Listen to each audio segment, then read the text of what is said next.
All right, everyone, we have head coach Pat Noonan to preview tomorrow's match against Cincinnati. Carter, we'll start with you in person. Questions? Pat, how do you feel about your squad heading into tomorrow, and what do you expect from Monterey? Feel good about the group. It's pretty much the group that has us in the position that we're in. But I think the performance from the first leg was really strong.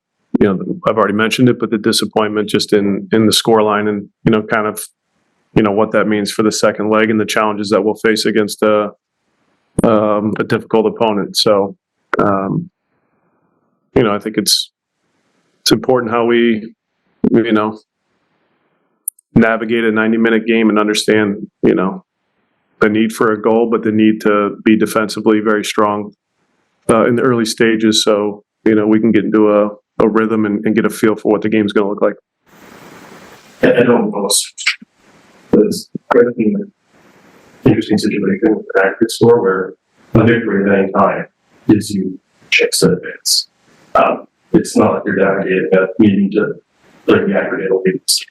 Is that factored into how you guys approach this game, or has it been very standard? No, we understand the scoreline, but we have to go win a game.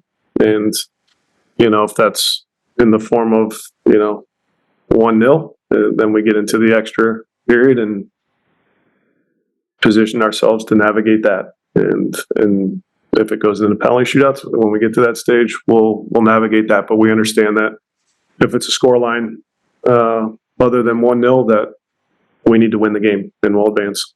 So it's pretty straightforward, but it won't be as simple, once the game starts and how we get there.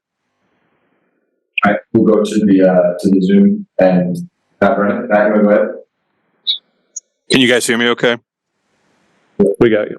Okay. Pat, I'm sorry I can't be there in person. I've been in Uber hell all morning, but I did want to ask you about just the other results around the Champions Cup for MLS clubs right now. Philly and Orlando kind of crashed out last night. Would it be? I wonder how much of a point of pride it would be for yourself and FC Cincinnati to be able to carry the MLS banner forward here in the competition. We're not playing for pride. We're playing to win a game. And like I said a second ago, that'll be very difficult based on, what we weren't able to do in the first leg to be in a better spot. But, it's tough to come and play top Liga MX teams and win.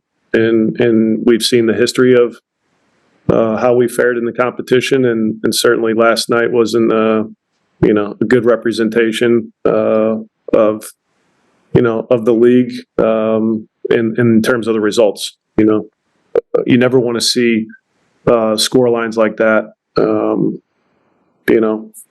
where we're on the wrong end of it. So we're always hoping for good results for our league in this competition, and hopefully we can find a way to get a good result tomorrow. But it won't be for pride. It's with an expectation to go and play well and advance in the competition.